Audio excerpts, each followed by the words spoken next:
तो आज हम वैसे चीज़ों के बारे में बताने जा रहे हैं जो हो सके आप जानते भी होंगे या हो सकता है नहीं भी जानते हैं। अगर आप नहीं जानते हैं तो आज इसके बारे में जानिएगा और मैं कोशिश करूंगा कि जैसे भी आपको बताऊं समझाऊं वह जो है आपको अच्छा से समझ में आए या जो है समझाने का प्रयास मैं करूंगा अपने तरफ से भी। या अगर आप नहीं भी जानते हैं तो समझने का प्रयास करिएगा। जो यहाँ भी हम लिखे हैं कि पृथ्वी का निर्माण कैसे हुआ, इस चीज़ों के बारे में हम आपको बताएंगे। जो है पृथ्वी जो है इसका निर्माण किस तरह से हुआ है, कैसे हुआ है, इसके बारे में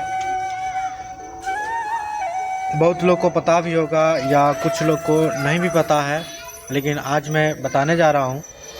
इसमें जो लिखे हैं यहाँ पर पृथ्वी का निर्माण कैसे हुआ, कैसे इसका रचना हुआ है, इस सृष्टि का रचना कैसे हुआ है, इसका निर्माण कैसे हुआ है, इसको बताऊंगा।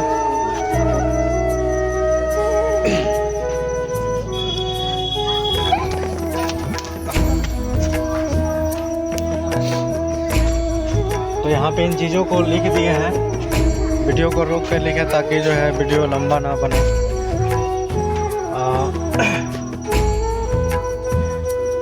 यह ख़त्म होगा तो इसके बाद आपको एक क्वेश्चन देंगे, यानी हम इसी के बारे में आपको जो एक प्रश्न पूछेंगे आपसे और बताना है। लास्ट में इस वीडियो के लास्ट में हम क्वेश्चन पूछेंगे जो आपको बताना है। कमेंट करके बताइएगा पृथ्वी का निर्माण कैसे हुआ। कह रहा है कि पृथ्वी का निर्माण सबसे युवा ग्रह के रूप में शुरू हुआ, जो धूल कण और गैस के एक विशाल बादल में अपने मूल सितारों के चारों ओर विकसित हुआ। यानी कहने का अर्थ हुआ कि पृथ्वी का निर्माण जो है एक ग्रह से हुआ है, जिस ग्रह में बहुत लंबे समय तक वायुमंडल में उपस्थित धूल कण, गैस, यह सभी पृथ्वी के निर्माण में भाग लिया, यानी कि उसको पृथ्वी का निर्माण किया। कहने का अर्थ हुआ कि वायुमंडल में जो धूल कण है या जो गैस है वे सभी मिल करके पृथ्वी का निर्माण किया। जिसे हम समझते हैं कि इस चीज़ को, जैसे कहा जाए कि किसी भी चीज़ को अगर खुले स्थान में रख दिया जाए, छोड़ दिया जाए, तो कुछ समय बाद क्या होती है कि बहुत से ऐसे धूल कण उस पर जाके बैठ जाती है। तो वही धूल कण जो धीरे धीरे परिवर्तित होते होते वह जो एक मिट्टी का रूप ले लिया। अगर हम उसी वस्तु को अगर धीरे धीरे छोड़ देंगे बहुत दिनों तक, बहुत सालों तक अगर छोड़ दे इसी तरह से, उसको कोई छेड़छाड़ नहीं किया जाए, तो वह वस्तु भी धीरे धीरे मिट्टी में बदल जाएगी। आप समझ रहे हैं इस बात को? जैसे जो है कहा जाए कि अगर जो हम कोई बॉल लेते हैं, बॉल जैसे फुटबॉल हो गया या क्रिकेट का गेंद हो गया, उसको बहुत दिनों तक खुले अवस्था में छोड़ दीजिए। छोड़ देने से क्या होगा कि जो धूल कण है ना, वह धूल कण उस बॉल पर जाके बैठ जाएगी। अगर हम लंबे दिनों तक, लंबे समय तक उसको छेड़छाड़ ना करें, तो वह धीरे धीरे नमी पा करके वह धूल कण धीरे धीरे से परिवर्तित हो जाएगा, मिट्टी में परिवर्तित हो जाएगा, यानी मिट्टी का रूप ले लेगा और वह धीरे धीरे वहीं जो है एक गोला बन जाएगा, मतलब मान लीजिए कि पृथ्वी के जैसा ही गोला बन जाएगा और मिट्टी मजबूती से उसको जकड़ लेगा, पकड़ लेगा। इसी तरह से एक युवा ग्रह को धूल कण ने या गैस जो है धूल कण गैस उसको चारों तरफ से घेर के रखा लगभग लाखों वर्ष तक, जिसके कारण वही धूल कण वही गैस धीरे धीरे करके वह पृथ्वी का रूप लिया। तो सबसे अहम भूमिका जो है इस पृथ्वी के निर्माण में हमको यह आया कि पृथ्वी के निर्माण में सबसे बड़ी भूमिका कौन निभा रहा है?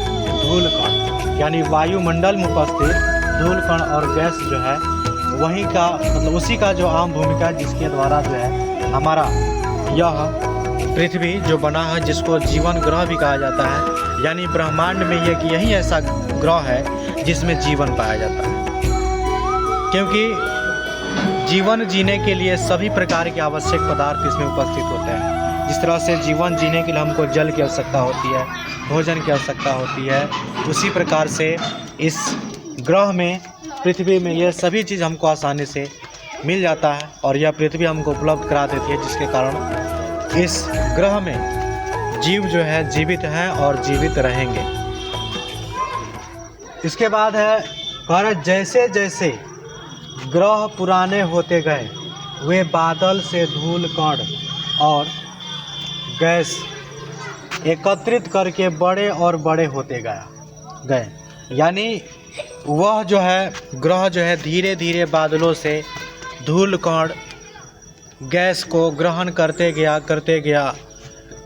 और धीरे धीरे अपने आकृति को बड़ा करते गया, अपने आकृति को धीरे धीरे बड़ा करते गया और यह धीरे धीरे बड़ा करते करते एक विशाल ग्रह का निर्माण किया जिसमें हम लोग निवास करते हैं। तो इन चीज़ों को हम समझ सकते हैं कि अगर देखा जाए ना कि मिट्टी को अगर हम तोड़ कर कैसे उड़ाएं, मिट्टी को अगर मसले अपने मुट्ठी में, तो मिट्टी जो है वह धीरे धीरे मसल करके अगर हम उसको उड़ाने का प्रयास करें तो वह जो एक धूल कण में ही बिखेरता है, मतलब उड़ता है। अगर मिट्टी को तोड़ करके मसल कर फेंके ना ऊपर, तो वह क्या होगा, मिट्टी के छोटे छोटे कण जो है पुनः उड़ करके वायुमंडल में चली जाती है। वही जो है मिल करके इसका संरचना किया है, वही धूल कण जो है इस पर पृथ्वी पर मिल करके मिट्टी का रूप बना, जिसके कारण इसमें बहुत से ऐसे आवश्यक पदार्थ जो हमको आसानी से मिल जाता है और हम जीवित रहते हैं।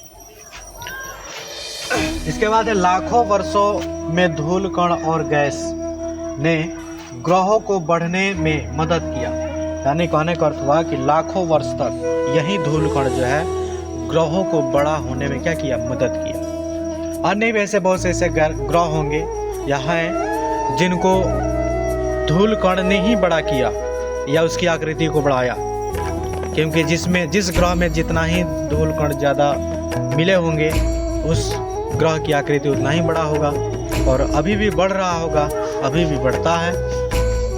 तो इसके अपेक्षा यह हम समझ सकते हैं कि जो उसकी आकृति जो बढ़ती है या बढ़ रहा है, तो यह आकृति जो इस धूल कण के कारण ही होती है, इन गैसों के कारण ही इसकी आकृति में बढ़ोतरी होती है। जैसे आज हमारा ग्रह ना तो जवान है और ना ही बूढ़ा है, मतलब हम कह सकते हैं कि ना ही जो है अभी पूर्ण रूप से बना है और ना ही अभी बन चुका है, मतलब बनता है, बनते रहेगा और बढ़ते रहेगा। कितना तक बढ़ेगा कोई अनुमानित मान नहीं है। अभी हम देखते हैं, जानते हैं कि हाँ इतनी बड़ी ग्रह है, इतना बड़ा इसका संरचना है, लेकिन हो सकता है कि हमारे जाने के बाद ऐसे फिर लाखों वर्ष जब बीतेंगे तो इसकी आकृति और 2 गुना बढ़ जाए, ऐसा हो सकता है। किसके कारण? क्योंकि धूल कण जो है इसकी आकृति को बढ़ाने में मदद करती है। तो लाखों वर्ष बाद यह पृथ्वी ऐसा ही नहीं रहेगा, बल्कि इसकी स्वरूप जो और बड़ा हो जाएगा या इसकी संरचना और बदल सकता है। इस तरह की प्रक्रिया हो सकती है इसमें। मध्यम आयु वर्ग का ग्रह है, यानी यह जो है मध्यम आयु वर्ग का ग्रह है, मतलब छोटा सा एक ग्रह है जिसमें धीरे धीरे धूल कण बैठते गया और वह अपनी आकृति को क्या कर लिया, बड़ा कर लिया। तरल पानी को बनने देने के लिए पर्याप्त रूप से ठंडा हो गया। मतलब कहने का अर्थ हुआ जो गैस जो इसमें भाग लिया था ना, वह गैस धीरे धीरे क्या हो गया, ठंडा हुआ। वह गैस जो है धीरे धीरे ठंडा हुआ और ठंडा होने के बाद वह गैस तरल रूप में बदल गया, यानी कि द्रव रूप में बदल गया, जिसको हम जल कहते हैं या पानी कहते हैं। तो यह गैस का ही स्वरूप है जो ठंडा होकर के द्रव में बदला, जो तरल रूप में बदला। क्योंकि आपको पहले ही बता चुके थे कि पृथ्वी के निर्माण के लिए सबसे पहले धूल कण और वायुमंडल में उपस्थित गैस मिल करके हुआ है, इसके मिलने से हुआ है। तो वही गैस जो है धीरे धीरे ठंडा होकर के तरल रूप बना और द्रव का रूप लिया। लेकिन जीवन को बचाने के लिए यह गर्म है, मतलब पृथ्वी जो है सही रूप से जीवन को संचालित करने के लिए, जीवन को बचाने के लिए पृथ्वी गर्म रहती है, ताकि जीवों को किसी प्रकार की दिक्कत ना हो, समस्या ना हो। अगर ऐसा होता कि अगर पृथ्वी अगर गर्म नहीं था, ठंडा रहता, तो आप समझ सकते थे कि यह तरल रूप जो है धीरे धीरे ठोस अवस्था में बदल जाता और जीवन जीना बहुत ही मुश्किल हो जाता, कठिन हो जाता। तो यही सब है, इसी से पृथ्वी का निर्माण हुआ। आप समझ सकते हैं या समझ चुके होंगे कि पृथ्वी की संरचना जो है किसके द्वारा हुआ है, यानी इसका निर्माण जो है किन तत्वों या पदार्थों के द्वारा हुआ है। आप समझ गए होंगे। और हम बोले थे कि आपसे जो है इस वीडियो के लास्ट में क्वेश्चन पूछेंगे। तो क्वेश्चन यह है, प्रश्न यह है कि अगर कहा जाए आपको कि पृथ्वी के किसी एक छोर पर खड़े हो जाइए, कहीं पर, प्रश्न यह है कि पृथ्वी के किसी भी जगह पर आप स्थित हो जाइए और आपको जो है अगर लगातार एक ही दिशा में चलने को कहा जाए, चाहे वह कितना ही बड़ा समय क्यों न लग जाए, एक ही दिशा में लगातार आपको चलने के लिए कहा जाए तो क्या होगा? प्रश्न मेरा यही है कि पृथ्वी के किसी एक सतह पर खड़े हो जाइए और लगातार लंबे समय तक एक ही दिशा में चलते रहिए, तो क्या होगा? मैं समझ रहा हूँ कि क्वेश्चन आपको समझ में आ गया होगा और इनका जवाब देने का प्रयास करिए और जितना हो सके उतना समझाइए और समझने का प्रयास करिए।